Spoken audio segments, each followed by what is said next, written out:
Hi, my name is Sally Lynn MacDonald, and I'm here to show you the Gel Press Monoprinting Plate. This versatile tool, we're using the 8x10 size today. Traditionally, alcohol inks, you can't stencil with them or pattern with them, but because of the properties of the gel plate, it gives them a certain amount of open time that allows you to do just that.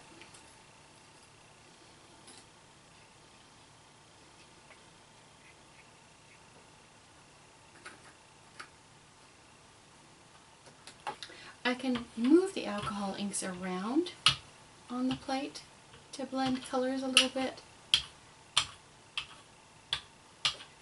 And while there's still open time, I can also use stamps again to move color from one area to another.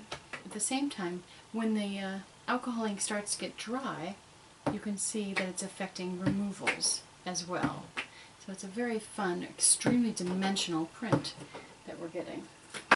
Now once the alcohol ink is dry to the touch, it's a skin, and so it won't release from the surface unless we pick it up. And in order to pick it up, we simply apply a heavy body acrylic paint to the top.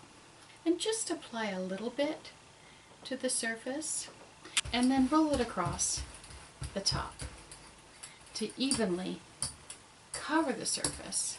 And what this is going to do is, if the ink that is on the plate will be picked up and adhered to the paper. So let's go ahead and just apply firm, even pressure to the print, as usual, and then lift.